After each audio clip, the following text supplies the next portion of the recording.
Hello friends, I am Dr. Suhas Talmale and today we are going to discuss a perfect plan, a perfect strategy to solve CSIR UGC NET paper for life science. Now, we are well familiar, it's a MCQ based exam. So out of the 4 options, only one option will be correct, and for every wrong answer, you are going to miss 1/4 of the marks. Now, we are well familiar, it's an online exam. Okay, and on the computer screen, while solving the paper, you will see only one question at a time. So when you will scroll, only after that the next question will appear, and out of the ABCD option you have to click one. Now in that you have to remember, you can even change the view. Okay, so there is a view change option. If I will change the view, at a time I can see 10 questions also, but in that the font size will become small. While solving the paper, always keep the font size big. Only keep that view on where you will see only one question at a time, because at one time you are going to read only one question. So keep that big view so that you should not miss a single word. Now, many students ask which part A, B or C, out of that which part should we solve first. Now keep in mind, it's my personal observation, because I myself is NET clear with All India ranking 48, and many of my students who have cleared NET, it's their observation also that this part A, as it is not from life science at all, this part A is having logical reasoning questions, profit loss, percentage, average, area, volume formulas, that is volume of cube, area of square, etc. Science formulas from 8th, 9th, 10th books. Okay, even if you will prepare this, you can score good marks in part A. But keep in mind one thing, that in part A, okay, there will be 20 questions, and out of that you have to solve 15, and every question will carry 2 marks, and there are 30 marks. But while solving part A, as it's not from life science, and I am a student of life science, so I need a fresh mind while solving part A, because in that I have to apply mind. Okay, and I have to think, I have to analyze, because it's not my subject. And that's why better thinking is possible if you have fresh mind. Many students first solve part C, then they come to B, and then they come to A. So when they will reach up to part A, actually they are short of time. And in such a short interval of time, it's not possible for them to think well on that area which is not a part of life science. And that's why they miss many questions, okay, which they might have attained, okay, if they have attained the part A first. And that's why it's my personal observation that go for part A. So suppose out of 20, I can solve only 7 questions. Okay, so I will move to immediately part B, because I should not waste more than 20 minutes for 20 questions. I will move to part B. Now in part B, there are 50 questions, out of that I have to solve 35, and 2 marks each, so 70 marks are there. And now all questions of part B are straightforward. Most of the questions in part B are not arranged in such a way that you have to think more. So either you will do it or you will leave it. Just like part A, do it or leave it, because you cannot go for those questions, those areas which you haven't gone through. And that's why if you haven't learned any area, leave that question and move forward.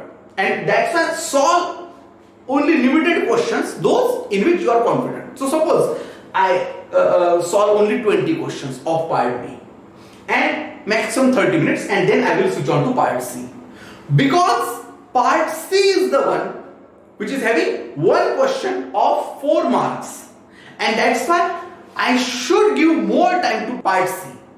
Reason, the part C is having research aptitude type of questions, and that's why you have to think on each and every question.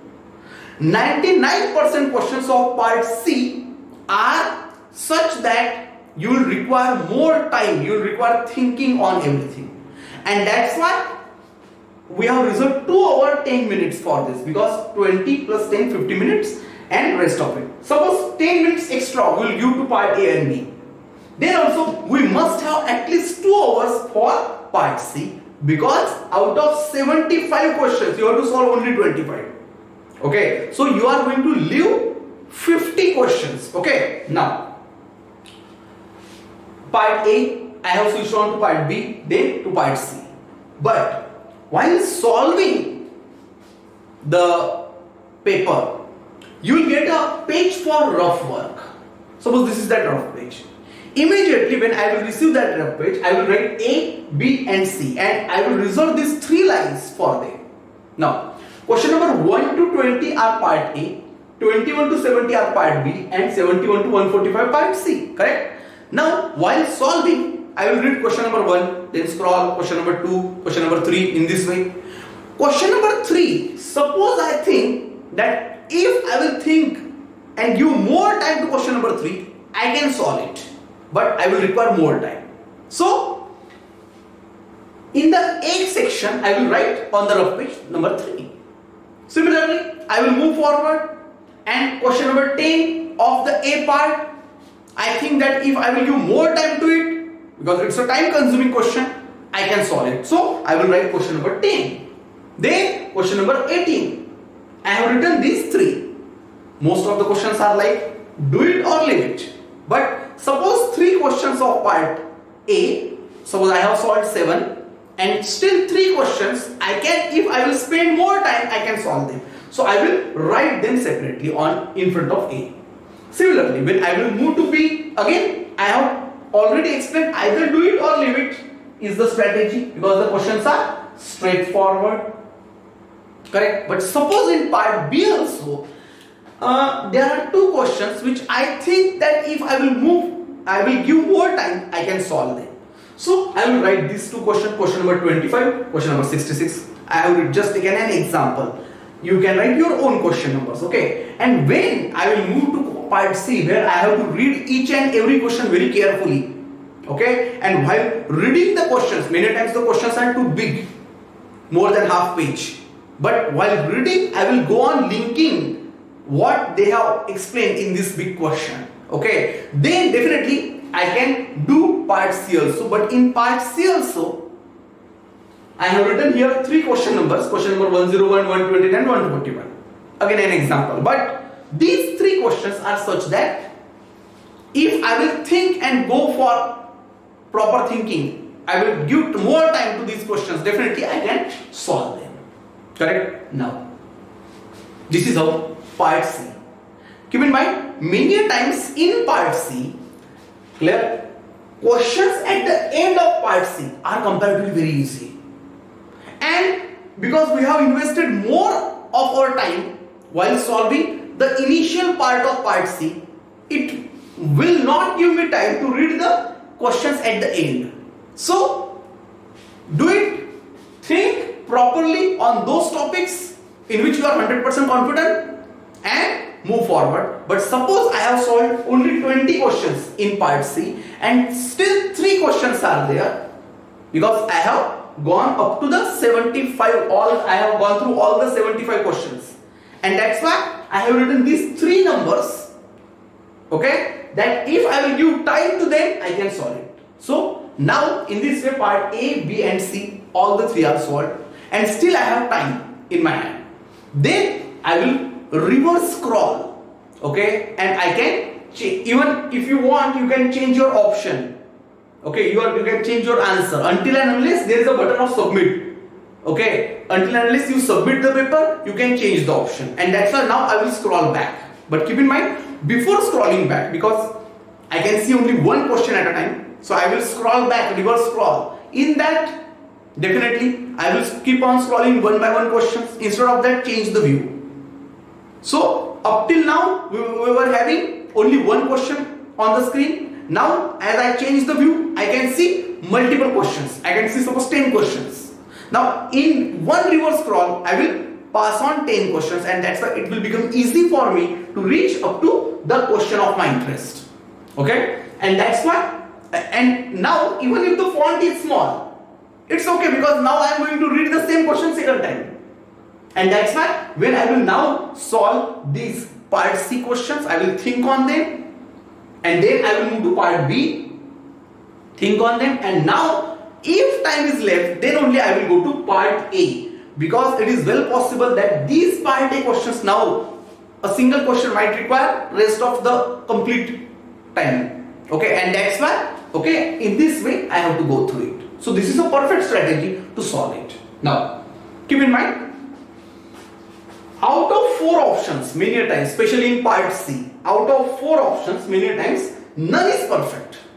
So I don't think that out of these 4 options, because I have gone through this topic well, and out of these 4 options, suppose all the 4, I found that all the 4 are correct, then start eliminating the one which is having least importance as far as the question is concerned.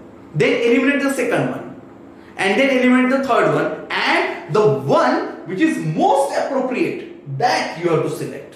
Many a times they give question like this, okay, in which none of the answer is perfect, but out of that you have to see which one is more perfect and more appropriate, that, and according to that you have to go. Or just now I have told you, start eliminating the wrong ones. So if you keep on eliminating the wrong ones, definitely in this way also you can reach up to the most appropriate one. In part C, questions of these types are there. Then many times we have questions from match the pairs. Here you have ABCD, here you have 1, 2, 3, 4, and you have to match this ABCD with the 1, 2, 3, 4. Keep in mind, don't involve in matching all 4. Instead of that, see the most perfect one. Suppose I know that this A is matching with 4. So A and 4 is the perfect one. That's what I know. And that's why, see the options now. It is well possible there is only one option where A is matched with 4. Immediately go for that. Don't start reading the B with C, B with 3 or D with 1. Okay? No need of that. Reason is very simple. Even if one match the pair is you are confident with, definitely move forward with the complete option. Then in part C we cannot predict anything, because in part C the questions are of any level. Okay, they can be of research level or beyond that. So in that, keep in mind, to set up your mind with respect to part C, you have to solve as many previous year question papers as possible. So take out all the question papers and start solving it properly, so that your neurotransmission is set with respect to paper C. Because the questions of paper C are not straightforward, they are like this. So you have to think also like this, and that's why you have to invest more time. That's what we have explained just now. Now, other than that, keep in mind, don't miss any chance of NET exam, because NET exam is there twice a year, in June and December. So suppose, because I am not well prepared, I will say that no, I am not going to appear for the June exam, I will directly go for the December one. Why is this so? Appear for the June exam also, take experience, see which type of questions are there. Experience is extremely important in this. Reason is very simple, that in every exam, in every attempt, okay, take experience and what you are actually missing, see that. Because the one who can understand its own mistakes and improve can win the race, not anyone else. That's why please attempt. Reason, here there is no attempt criteria.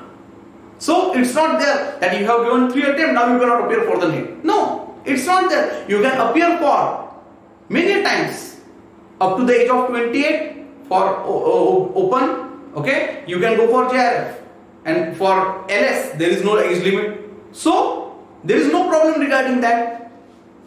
Age is the criteria only, and that's why keep in mind, don't miss any attempt, because at each attempt you will learn something better and always improve, keep on improving yourself. Okay, so hope so that the strategy for NET paper solving is clear to you all. Okay, and Many a times while solving part C, it is very possible that you might not understand some of the questions.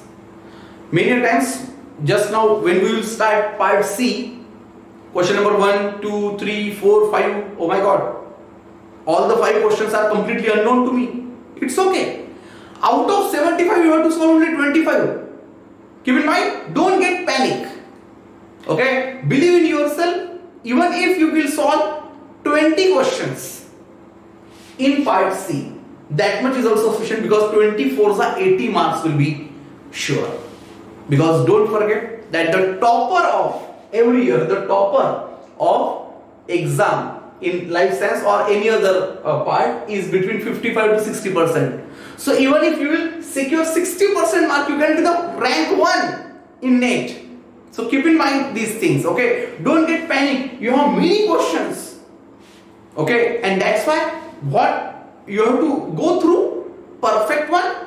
You have to read it properly, the topics which you have gone through, okay? Select only those questions and move forward. And just now I have told you that those questions in which you have doubt, write their question number. Use your rough page like this, okay? So this is the strategy. If you like this video, please press the like button and subscribe our channel and forward it to all your friends and colleagues. Thank you.